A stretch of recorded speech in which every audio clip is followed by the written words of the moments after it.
আপনাদেরকে আগেই দেখিয়েছি মাছ, শোল মাছ। কড়াই বসে গেছে, এবার মাছগুলোকে কড়াইতে তেল দিয়ে মাছগুলোকে ভাজছি।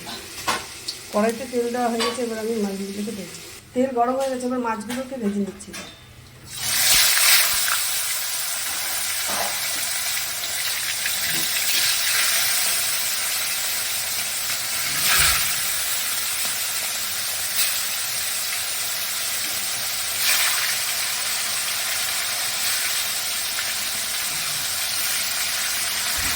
এইভাবে করে সমস্ত মাছগুলোকে আমরা ভেজে নিই।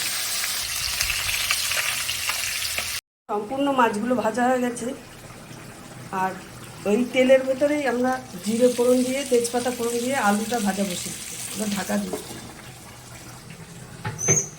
মাছের ঝোলের মশলাটা হচ্ছে জিরের গুঁড়ো, হলুদ গুঁড়ো, লঙ্কার গুঁড়ো, ধনের গুঁড়ো, আদা বাটা। এটা এখন আমি আলুর ভেতরে দিয়ে দেবো।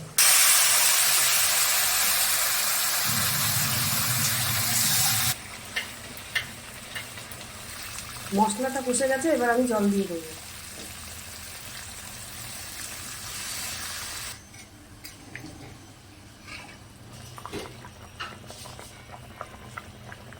ভালোভাবে ফুটে গেছে, এবার আমি মাছগুলো দিয়ে দেবো।